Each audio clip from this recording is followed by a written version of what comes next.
todos, el día de hoy vamos a tener una revisión de un tema de suma importancia clínica que es la hidronefrosis.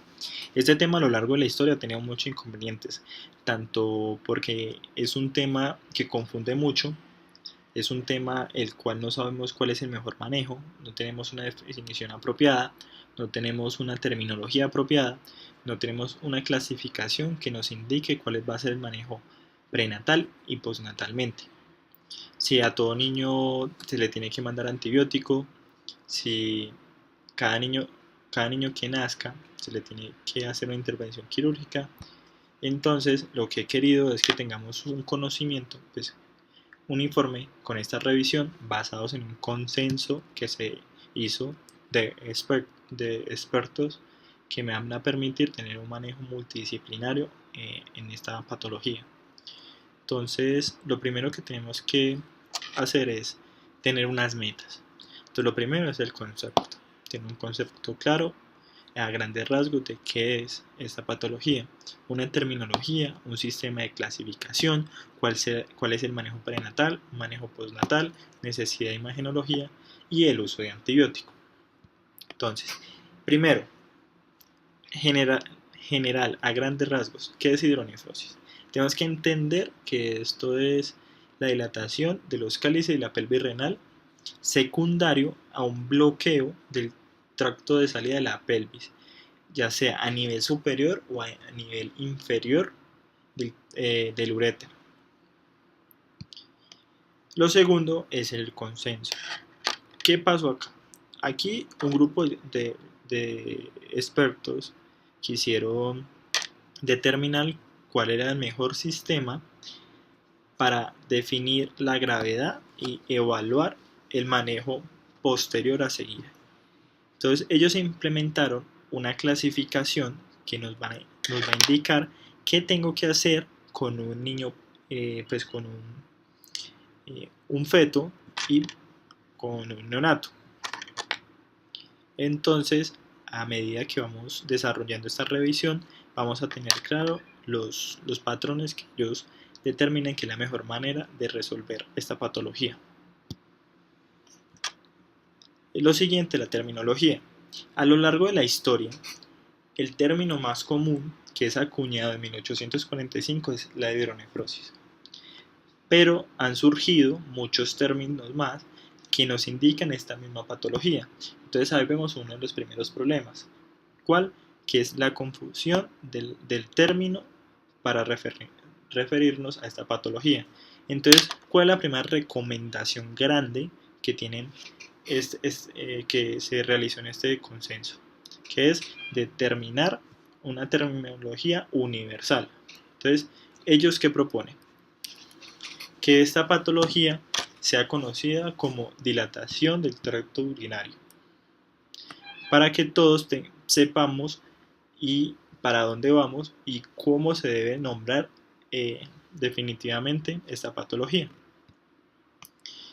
Ya en valores epidemiológicos tenemos que esta es la segunda causa pues, de trastornos más comunes encontrados prenatalmente, superado por las malformaciones del sistema nervioso central. Entonces vamos a tener que entre el 1 y el 3% de embarazos, de todos los embarazos, vamos a tener niños con esta patología y que el número va a ser de 40.000 a 80.000 niños que son diagnosticados al año.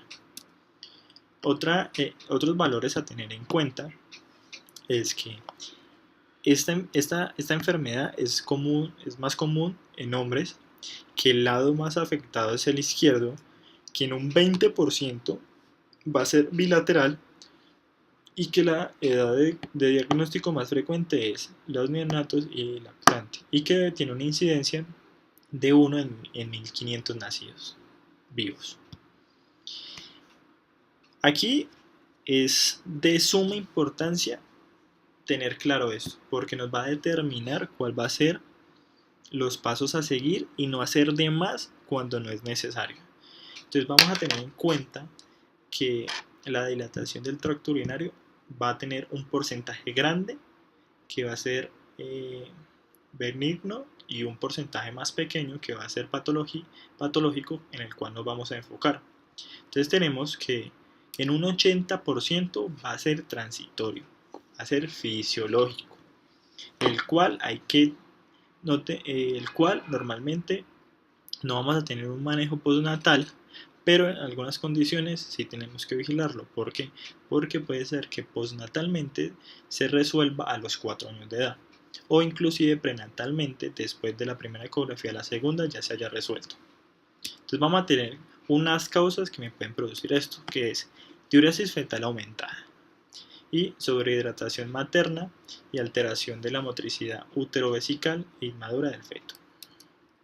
En un 20%, que son las patológicas, vamos a tener condiciones como el reflujo vesicoureteral, el uretocele, las válvulas ureterales posteriores, entre otras el megaureter, que me van a determinar cómo las voy a clasificar. Entonces, aquí las tengo que clasificar en dilatación del tracto urinario alto y dilatación del tracto urinario bajo. Vamos a tener que lo constituye diferentes patologías y esto me va a tener un pronóstico. Aquí me voy. Que la dilatación del tracto urinario alto tiene un pronóstico bueno, mientras las bajas van a tener un pronóstico malo. Entonces tenemos entre las causas, una de las principales causas y las más comunes es la estenosis de la unión pielo-ureteral, que es en el 60%, seguido del reflujo vesicorrenal y el megaureter. Mientras en las bajas, una de las más importantes y las que causa mayor daño son las válvulas posterior, que pues, dependiendo de la función renal, vamos a tener si vamos a tener un manejo conservador o un manejo quirúrgico. Seguido de atresia de la uretra, el Brown-Belly y la megavejiga o el síndrome de hipoperistaltismo intestinal, que normalmente se presenta en niñas. Listo, seguimos con la fisiopatología. Entonces vamos a tener que inicialmente, aquí tenemos una gráfica de cómo va a ser la evolución de la dilatación del tracto urinario. Entonces, inicialmente vamos a tener lo que es una obstrucción del tracto urinario que me va a producir unos mecanismos compensatorios que me van a ayudar a que la función renal, la función glomerular sea normal, o sea, no se altere. Entonces, como dije, tenemos la obstrucción, va a haber unos mecanismos compensatorios, va a haber un aumento de la presión. Este aumento de la presión va a comenzar a tener una alteración en la filtración y por ende va a tener una dilatación, se va a presentar una dilatación de los cálices y de la pelvis. Esta dilatación constante va a generar una fibrosis. Esta fibrosis se va a presentar por depósitos de colágeno y depósitos de macrófagos. Estos macrófagos van a comenzar a que el riñón genere una inflamación constante, generando ¿qué? Unas cicatrices y atrofia de las papilas y la médula renal. Esta atrofia o estas cicatrices, si no se resuelve, digamos, la dilatación en menos de 2 semanas, esas cicatrices van a tener consecuencias posteriores al nacimiento. Entonces ya no van a ser reversibles, sino que ya son irreversibles si la dilatación no se resuelve en las 2 primeras semanas. Estas cicatrices me van a generar una nefritis intersticial. Esa nefritis intersticial, pues debido a la persistente obstrucción, me va a comenzar a generar un daño en la corteza. Ese daño en la corteza, esa destrucción de la corteza, porque es a medida que va aumentando el tamaño, los vasos se comienzan a colapsar y comienzan a atrofiar. Entonces el parénquima se comienza a encoger. Entonces me comienza a generar daños en la función renal. Si tenemos daño en la función renal, vamos a tener disminución en la filtrado glomerular, afectando principalmente una estructura súper importante que es el túbulo intersticial, que me va a generar la capacidad de concentración de orina y el transporte tubular. Al tener alteraciones en esto, se van a producir cálculos, me va a producir una infección local que va a tener muchas complicaciones en la calidad de vida posteriormente al niño.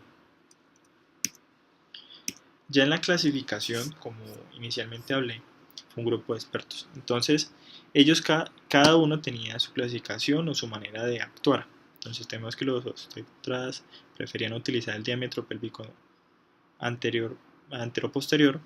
Los urólogos pediátricos cedían el sistema de clasificación del diámetro anteroposterior de la pelvis, y la Sociedad de Urología Fetal, que esta me determina los grados de gravedad, que va de 1 a 4. Los radiólogos preferían un sistema de clasificación descriptivo, que leve, moderado y grave, y los urólogos combinaban igual que los o implementan igual que los urólogos pediatras. Entonces, como vemos, estas clasificaciones, estos dos cuadros, se refieren a las clasificaciones anteriores o no a las clasificaciones anteriores, las clasificaciones que se utilizaban por aparte en cada uno de los grupos médicos que se realizaban. Entonces, ellos quisieron unificar, crear una clasificación sencilla con parámetros definidos que me permitan que me permitan qué generar o cuál es el manejo posterior a esta patología.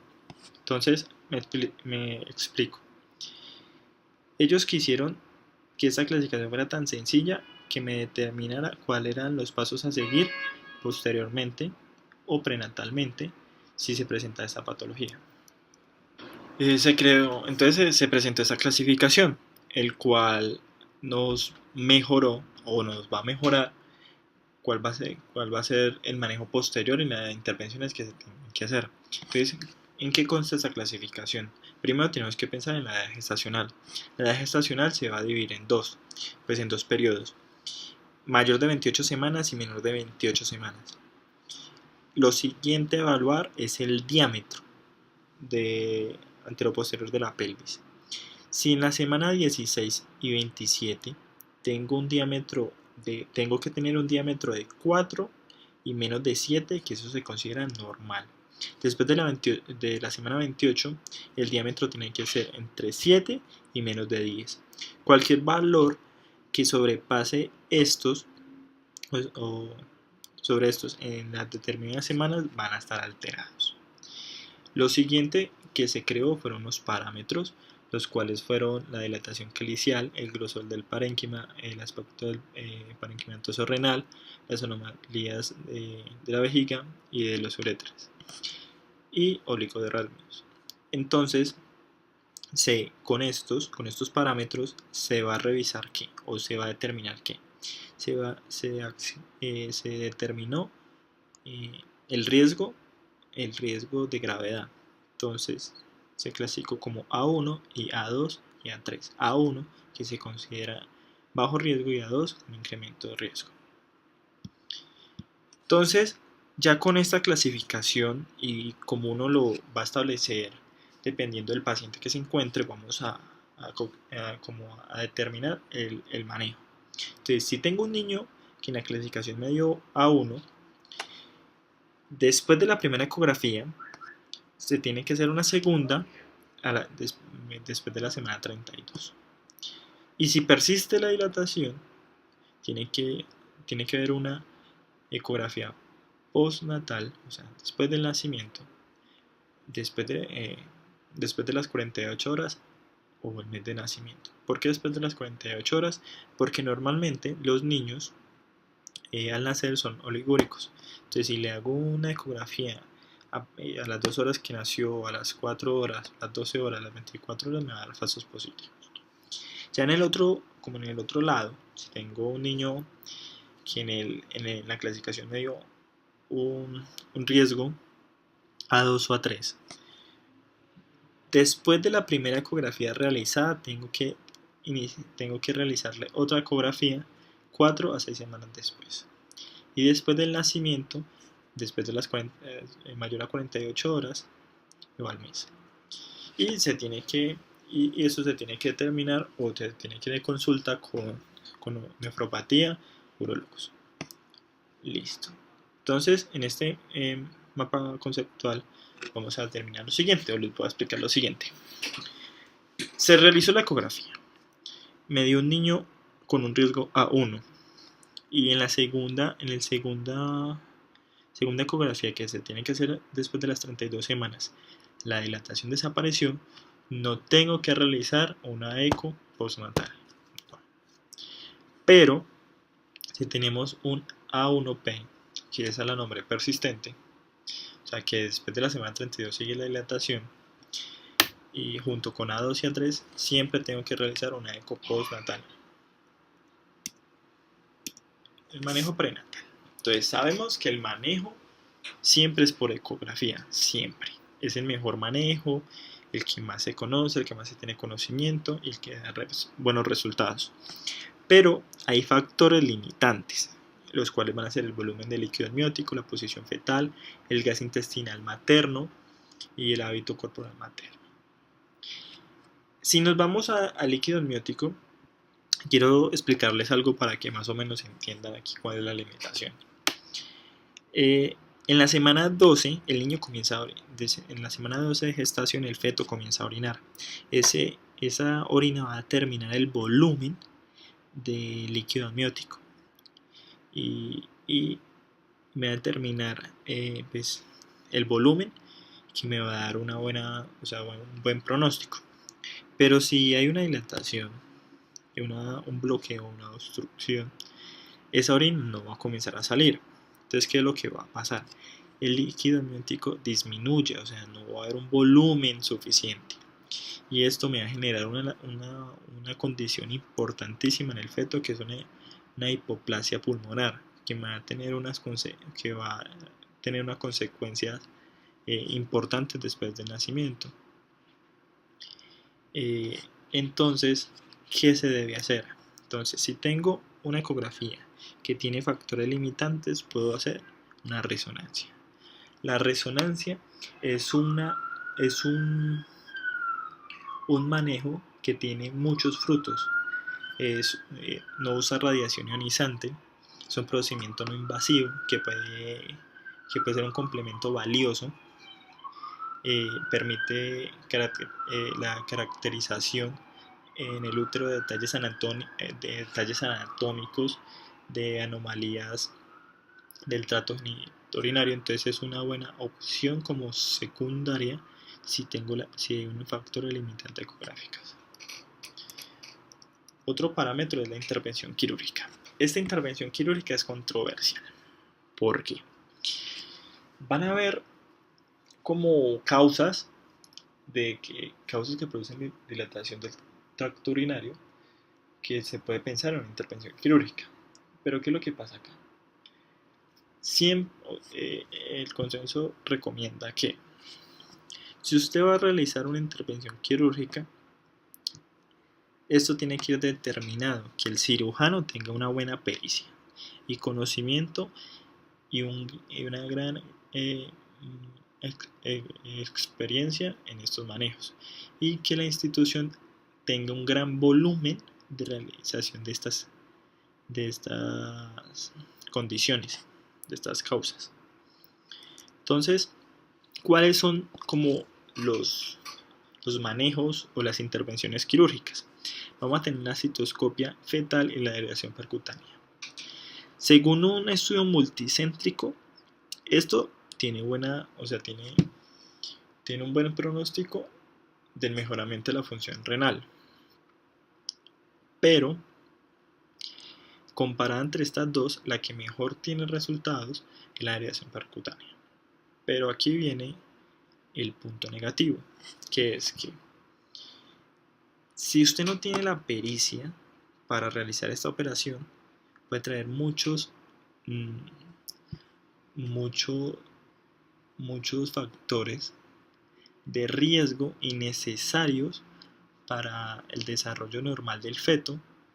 Entonces aquí ya se debe decidir o realizar dependiendo del médico. O sea, si usted es buen cirujano con experiencia en esto, lo puede realizar. Si no tiene mucha experiencia en esto, no lo realice porque no vale el riesgo a seguir.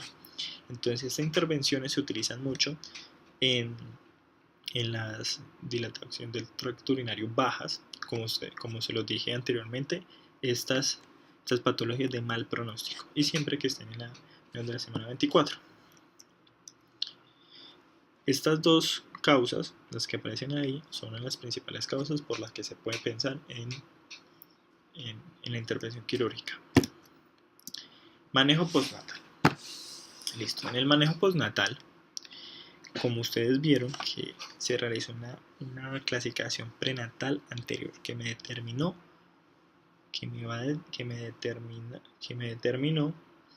niveles de riesgo. Entonces vamos a tener A1 persistente, A2 y A3. ¿Qué se va a hacer? Ecografía postnatal después de las 48 horas. Si ustedes ven ahí, abajito de las 48 horas, dice antibiótico. Esto es un tema controversial que al final de la revisión pues les voy a aclarar de esto. Entonces, ¿qué es lo primero que tengo que hacer? Reclasificar. Después del nacimiento tengo que reclasificar con la ecografía, o sea, reclasificar. Entonces, este consenso también creó una clasificación postnatalmente. Entonces, como hablé anteriormente, que la prenatal me va a dar unos grados de riesgo, esa también me va a dar unos grados de riesgo para determinar un manejo posterior. Básicamente tienen los mismos parámetros que la clasificación prenatal, salvo que esta se va a dividir en un bajo riesgo, que se denomina P1, un riesgo intermedio, que es de P2, y un alto riesgo, que es P3. Hay que tener en cuenta también que algo que cambia acá son los grados de dilatación. Entonces, ¿qué tenemos en el grado 1? Tenemos que la dilatación varía desde 10 milímetros a menos de 15 milímetros. Después, pues hay que estar conscientes que después de la ecografía del nacimiento, las 48 horas. En el nivel P2, en la categoría P2, riesgo intermedio, tenemos que la dilatación va a ser mayor o igual a 15 milímetros y acompañada de alguno de los parámetros que vemos. Y ya el riesgo alto, P3, vamos a ver que es el diámetro es igual, mayor o igual a 15, y que compromete muchos parámetros. Entonces, ¿qué sigue? Esa es la pregunta, ¿qué sigue? Pero antes de eso, tenemos que tener en cuenta algo, que es que estos niveles de riesgo, que es riesgo intermedio y riesgo alto, denominados P2 y P3, equivalen a tener un grado 3, un grado 4 en la dilatación pélvico, de la pelvis y pelvis renal y los cálices, ya que entonces tenemos que el grado 4, según la clasificación urología fetal, grado 4 es compromiso del parénquima, y en el grado 3 ya tenemos una dilatación uniforme, ya un parénquima que está comenzando a cambiar, que está comenzando a perder su grosor. Entonces tenemos que tener en claro esto, porque inicialmente se acuerdan que yo dije que este consenso lo que hizo fue unificar conocimientos, clasificaciones, para que sea una clasificación uniforme y que todo el mundo entienda. Listo, entonces ya tenemos los niveles de riesgo determinados, como lo expliqué anteriormente. Entonces, ¿qué es lo que tengo que hacer a continuación? Entonces, si en el riesgo tenemos que un paciente tiene un riesgo después de la ecografía de las 48 horas, un riesgo bajo, lo siguiente que tengo que hacer es que la siguiente ecografía se debe hacer un seguimiento de 1 a 6 meses, de un seguimiento ecográfico. La cistografía miccional no es, se debe determinar por el médico, pero no está tan recomendada en este nivel. Los antibióticos se determina por el médico, pero no está recomendado, la verdad. Y la función, eh, la función no está recomendada. Entonces, ¿qué podemos concluir acá? Que un paciente que tenía un riesgo determinado durante el tiempo prenatal, que al postnatal fue catalogado como riesgo bajo, el seguimiento debe ser solamente ecografía de 1 a 6 meses. Ahí solamente. Con eso estamos. Entonces esto me determina pruebas innecesarias que no tengo que usar, sino que ya con esta idea tengo que saber qué le hago a ese paciente. Vámonos al grado 3. En el grado 3, este es muy importante porque su manejo va a ser diferente. Entonces, tenemos que el seguimiento debe ser en un mes, que no se demore tanto. Tenemos que tener en cuenta que siempre es recomendable hacerse la cistografía miccional para determinar si hay patologías asociadas que me están provocando esta dilatación. El antibiótico siempre está recomendado. Y la exploración funcional depende del médico, pero normalmente se realiza. Entonces ahorita con esto nos vamos a la mitad. ¿Por qué? El riesgo intermedio, el seguimiento ecográfico va a ser de 1 a 3 meses. Pero lo otro, lo que es la cistografía, los antibióticos y la exploración funcional, depende del criterio médico. Entonces, si usted como médico determina que tiene un paciente que está en riesgo intermedio, si usted determina que puede presentar síntomas peores o su función renal puede empeorar, en este caso usted puede decidir hacerlo con todo su criterio clínico. A continuación tenemos la etiología. En la etiología vamos a hablar de 4 entidades importantísimas, las cuales es la estenosis de la unión pilourethral, el megaurethra, las válvulas de la uretra posterior y el reflujo vesicoureteral. Dentro de estas 4 entidades, con la que tiene peor pronóstico son la de las válvulas de la uretra posterior. Comenzamos con la estenosis de la unión pilourethral. Es la causa más frecuente de dilatación del tracto urinario obstructivo en el recién nacido. Es secundario a un estrechamiento fibrótico de la unión entre la pelvis renal y la uretra. En algunos casos, pero es raro, puede suceder una estenosis extrínseca de un vaso renal anómalo que irriga el polo inferior. En este caso, se debe pedir un angioTAC para determinar la existencia del vaso anómalo. En esta condición podemos encontrar lo que se puede presentar bilateralmente en un 20% de los casos. En esta gráfica podemos ver dónde se presenta la estenosis, o sea, el segmento donde se genera la estenosis, que nos va a provocar una dilatación de la pelvis y por ende de los cálices, y nos va a generar un aumento del riñón.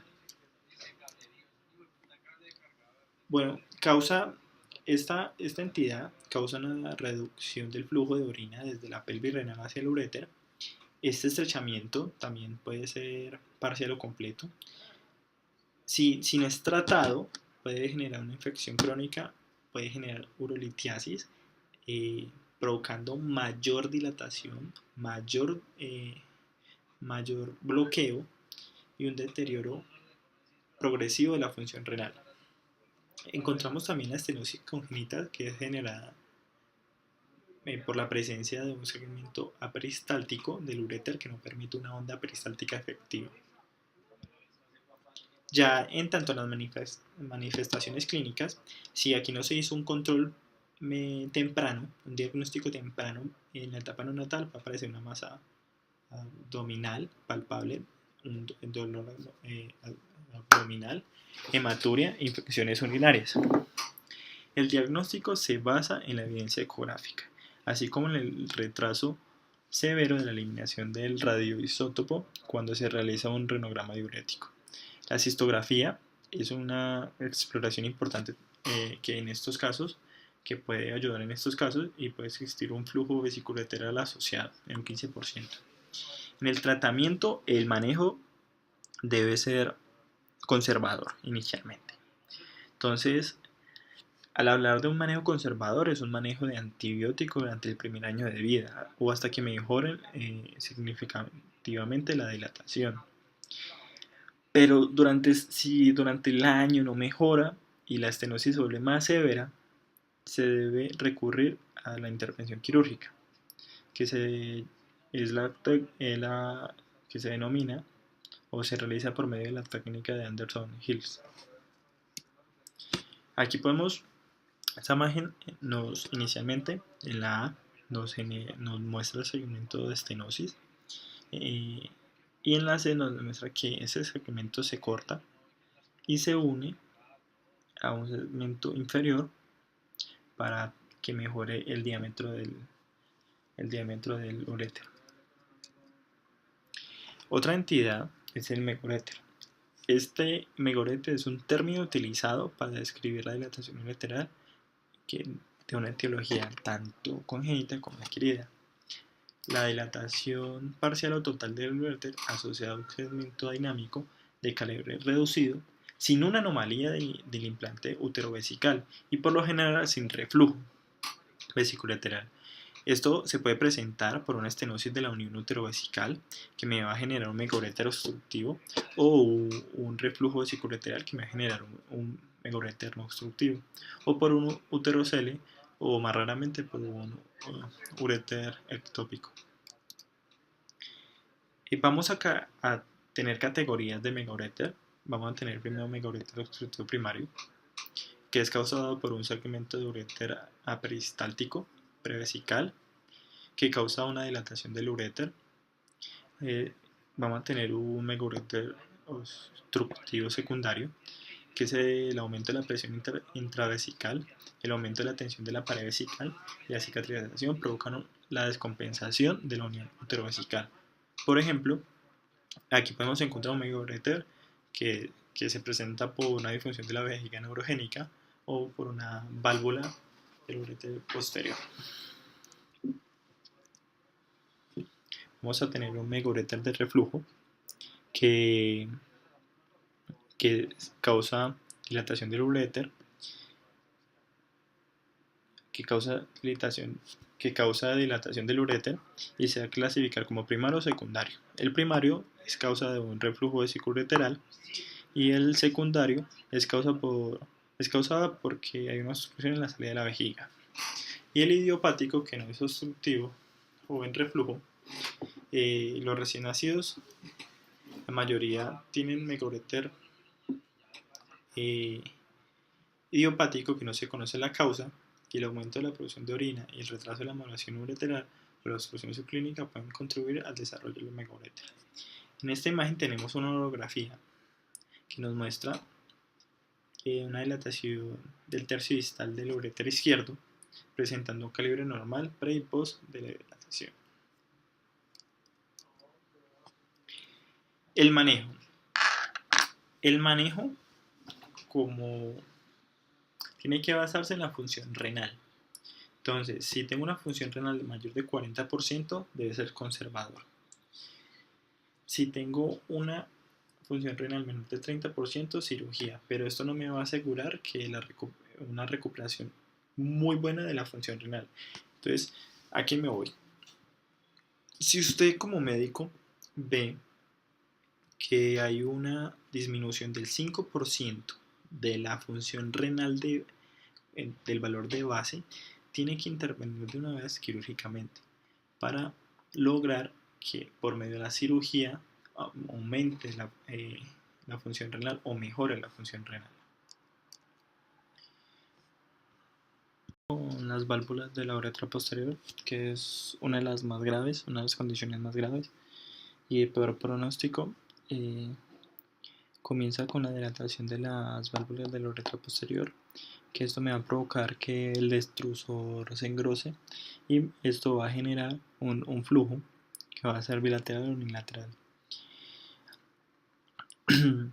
El diagnóstico se debe hacer por una cisto-uretrografía miccional seriada. El tratamiento inicial debe ser la cateterización uterovesical inmediata al nacimiento. Se debe corregir los problemas hidroeléctricos. Posteriormente, y posterior a los estudios, a las imágenes, al diagnóstico ya establecido, se puede generar una intervención quirúrgica, ya sea endoscópica, de las válvulas ureterales o una vesicostomía suprapúbica. Como he repetido anteriormente, esta es una de las causas de peor pronóstico, entonces un indicador que me genera un pronóstico bueno es que los niños tengan una creatinina con un nivel menor de 0.8 miligramos al año de edad. El reflujo vesiculoreteral es el paso retrógrado no fisiológico de la orina desde la vejiga al uréter, probablemente debido a una disfunción de la unión uterovesical, como vemos en las imágenes. Esto va a tener una prevalencia de 1 a 13 en niños, una prevalencia del 16% en pacientes con diagnóstico de dilatación del tracto urinario prenatal y va a generar una clasificación internacional de flujo vesiculoreteral que está dividido en 5 grados. El primer grado vemos que la dilatación solamente llega al uréter sin dilatarlo. El segundo llega al uréter, a la pelvis y a los cálices, pero no lo dilata. En el tercero vamos a tener que ya hay una dilatación moderada, leve a moderada. En el cuarto vamos a tener un mayor aumento del grosor. Vamos a tener que los cálices, la pelvis y el uréter están con un grado de dilatación mayor. Y el quinto, vamos a tener una pérdida morfológica del cálice normal, vamos a tener una tortuosidad grande, vamos a ver que el parénquima renal está pequeño, o sea, el grosor comienza a disminuir. Para el diagnóstico del reflujo vesiculoreteral vamos a tener la cisto-uterografía miccional, sería la cistografía isotópica y la gammagrafía renal DMSA, que es el gold estándar para el diagnóstico de daño renal. Como podemos ver en esta imagen, vemos que si basados en la clasificación internacional podemos entender que esto puede ser un grado 3 o un grado 4 por el grosor de las pelvis y de los cálices y porque la dilatación se ve mayor. Ya en el tratamiento, como la mayoría de estas condiciones debe ser un manejo conservador, se debe comenzar con medidas higiénicas generales, antibiótico, pero el antibiótico se debe terminar en un grupo de alto riesgo, ya sea de reflujo uretrovesical dilatado o que el paciente tenga infecciones urinarias recurrentes y que esté febril. Ya en el tratamiento quirúrgico es que a pesar de los antibióticos esto no mejoró y se ve alteraciones anatómicas, y otro parámetro es que esto lo decide los pacientes o los familiares. Ya en las imágenes diagnósticas vamos a comenzar con la ecografía. La ecografía es el pilar y la clave para el diagnóstico de la dilatación del tracto urinario. ¿Esto en qué se basa? Eso se basa fundamentalmente en la visualización del tamaño, volumen y posición, dilatación de las estructuras, presencia de malformaciones o variantes anatómicas, lesiones focales, litiasis, valoración de la vejiga y los órganos pélvicos, y de valoración de la corteza y de la médula. Entonces, como podemos ver en esta imagen, podemos ver que en el lado izquierdo hay una dilatación mayor que me puede estar mostrando que dependiendo de las semanas, porque no sabemos en qué semana está esta ecografía, pero si supera los niveles de dilatación de las semanas ya establecidas anteriormente en la clasificación, esta ecografía nos puede mostrar que ya hay algo raro que está pasando. Aquí podemos ver los diferentes grados, que se basa también en 5 grados, que ya vemos el tamaño de la dilatación mayor, que comienza leve, va aumentando. En el grado 2 podemos ver una dilatación ya mayorcita.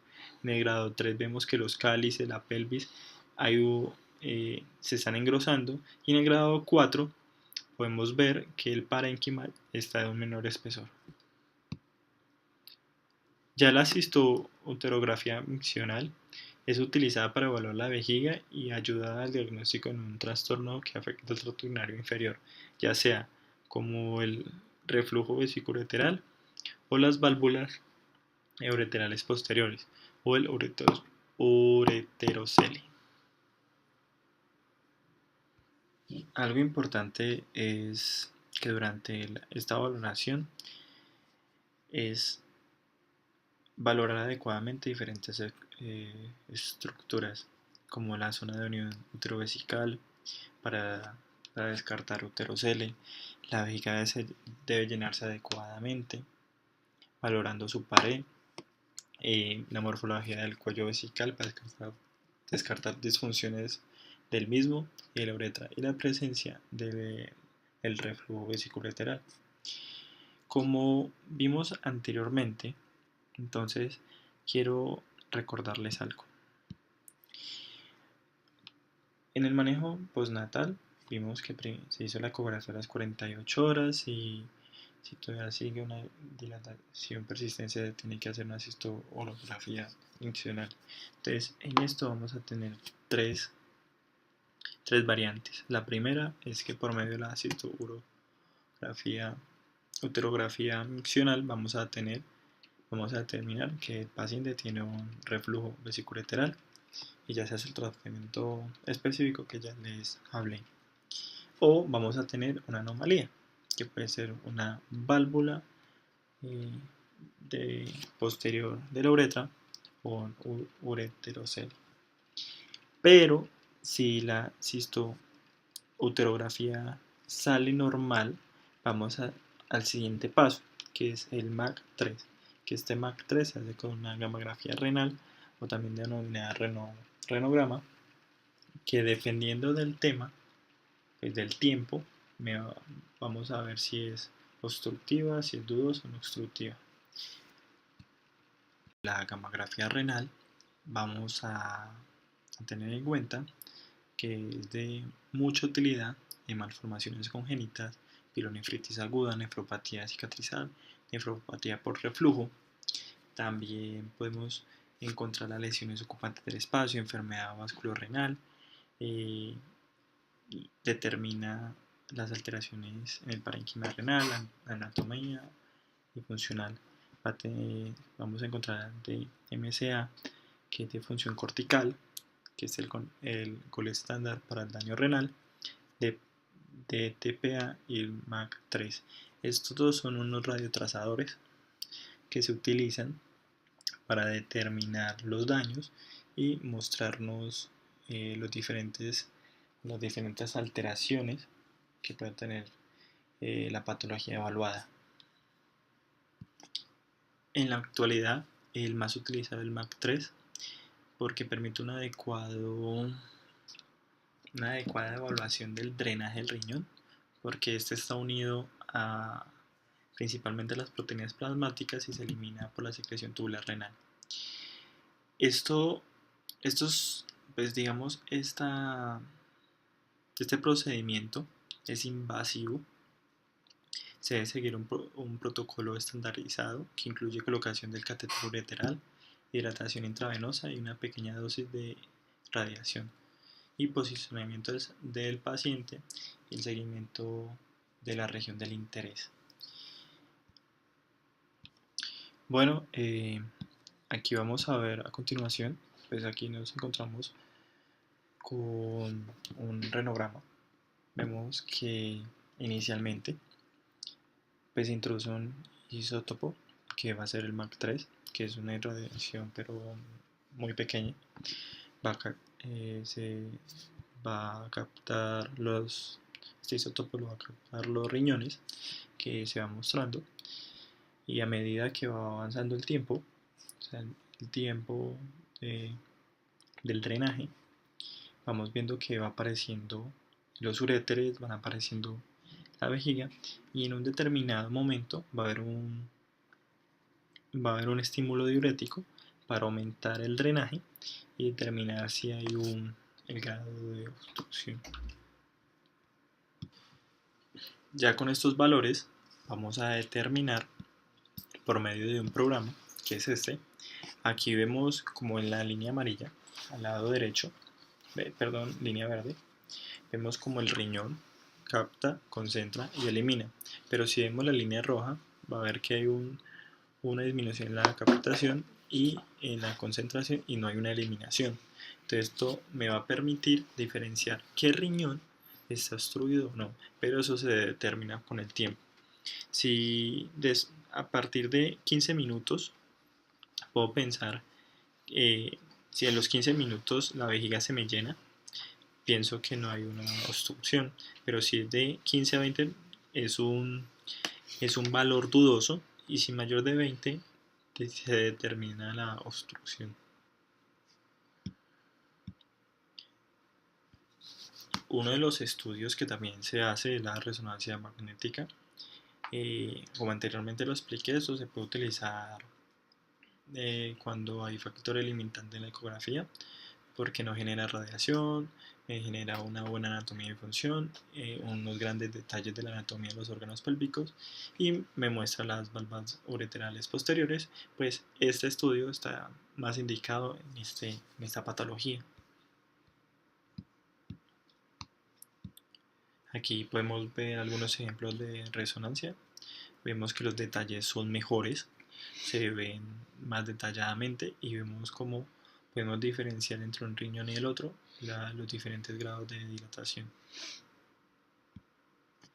Por último, tenemos la radiografía excretora, que son radiografías seriadas, que nos muestra una visualización del tracto urinario, genera un detalle anatómico, nos genera una función renal, está indicada en la normalidad por el ultrasonido, en dilatación del tracto urinario, en la fibrosis, en la litiasis y en el ureterocelio. Acá hay algunos ejemplos de ello. Por ejemplo, en la primera imagen vemos en el lado derecho un aumento en la dilatación de los pelvis y los cálices, y podemos ver en las imágenes inferiores cómo nos muestra la anatomía y la estructura de ambos uréteres con cálices y la pelvis, y podemos visualizar la vejiga. Como inicialmente les dije que el manejo profiláctico era controversial, según un estudio multicéntrico se determina que a todo niño que tenga un grado de dilatación prenatal y postnatal, no necesariamente todos vayan a recibir antibióticos. Entonces, hay algunos criterios de riesgo, que es si es de género femenino, el prepucio está intacto, y principalmente si la dilatación del tracto urinario es de alto grado. Entonces, cuando hablamos de alto grado, hablamos de la clasificación de riesgo de A2 y A3. Entonces, ¿cuál va a ser el manejo? Si tengo un niño menor de 2 meses, 50 miligramos de cefalexina al día, y si tengo un niño mayor de 2 meses, ya utilizo el trimethoprim sulfa a dosis de 1 a 2 miligramos. ¿Por qué después de 2 meses? Porque los niños no tienen una maduración hepática normal, hepática madura, Entonces esto me puede generar, el trimethoprim-sulfa va a generar alteraciones, entonces por eso optamos primero por la cefalecina. Bueno, por último la bibliografía. Aquí mostramos los estudios multicéntricos que se hicieron, multidisciplinarios de los consensos. Espero que las dudas o estén resueltas, que hayan entendido la revisión del tema. Muchas gracias. Hasta luego.